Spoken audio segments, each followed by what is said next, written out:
Hello everyone, welcome to Omi tells. আজকে আমরা অন্য একটা টপিকে গল্প বলবো। গল্পটা হচ্ছে কোনো সায়েন্টিফিক কোনো বিষয় না, গল্পটা হচ্ছে কোনো হচ্ছে এনভায়রনমেন্টাল বিষয় না। আমরা একটা সামাজিক বিষয় নিয়ে গল্প বলি আজকে।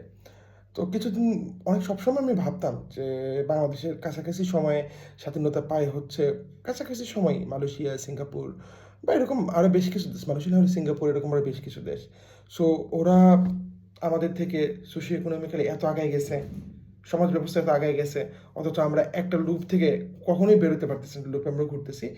সো এই বিষয়টা নিয়ে যখন আমরা চিন্তা করলাম তখন আমার মাথায় একটা আইডিয়া আসলো, বা আমার যে ব্যক্তিগত মতামত সেটা হচ্ছে যে আমাদের তো ছোটবেলা থেকে আশেপাশে মুরব্বীরা, বয়স্ক লোকেরা অনেক নীতিবাক্য শোনায়, অনেক জ্ঞানের কথা শোনায়। স্কুল কলেজে স্যাররা অনেক জ্ঞানের কথা শোনায়। এত জ্ঞানের মাঝে থেকেও মানে এরকম মূর্খের মতো কাজ আমাদের চারপাশে এত বেশি কেন হয়? একটা গুরুত্বপূর্ণ কারণ হচ্ছে সবাই জ্ঞানের কথা বলে, কেউ জ্ঞানের কথা মানে না।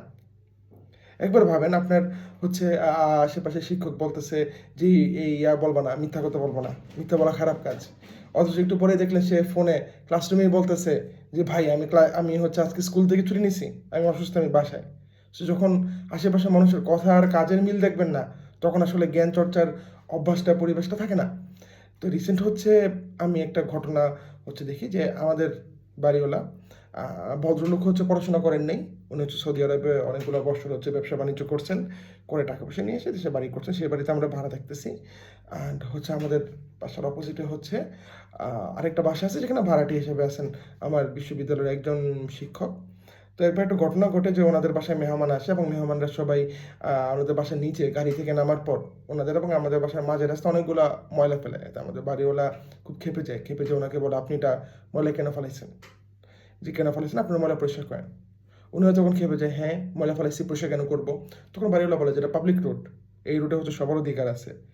সো আমি চাই না যে আমার পাবলিক রোড ময়লা হোক, মানুষজন ময়লার উপর দিয়ে যাক।" তখন উনি বিশ্ববিদ্যালয়ের একজন শিক্ষক বলতেছিলেন যে হচ্ছে, "রাস্তায় ময়লা ফেলা আমার নাগরিক অধিকার।" এখন হচ্ছে যে শিক্ষকরা হচ্ছে আপনার মানসিকতা পরিবর্তনের জন্য কাজ করবে, যাদের কাছ থেকে আপনি মানবিক বিষয়াবলী শিখবেন, মানবিক গুণাবলী শিখবেন। তারাই আসলে হয়তো ক্লাসে বলে এক কথা কিন্তু তারা বাস্তব জীবনে মানতেছে না। যখন হচ্ছে স্কুল থেকে শুরু, কলেজ চললো, বিশ্ববিদ্যালয়ে এসে যখন দেখতেছে শিক্ষকরা বলতেছে একটা, করতেছে আরেকটা, তো হচ্ছে আশেপাশে হচ্ছে কই শিখবেন? বিষয়টা শুধু শিক্ষকদের ক্ষেত্রে না, শুধু শিক্ষকদের প্রতি আমার কোনো ক্ষোভ নেই। বিষয়টা হচ্ছে আশেপাশে সবাই। যদি যেই হচ্ছে আপনার একটা আত্মীয় দেখবেন যে আপনাকে জ্ঞানের কথা বলে, সে নিজে হচ্ছে ওই কথা মানতেছে না। কিন্তু সে বিশাল জ্ঞানের কথা বলে ফেলছে আপনাকে একটা। সো আমার মনে হয় আমাদের দুর্নীতি এগুলো হচ্ছে খুব ভাষা একটা সমস্যা। সবচেয়ে বড় সমস্যা হচ্ছে মানুষের কথা আর কাজের মিল নেই। Thank you.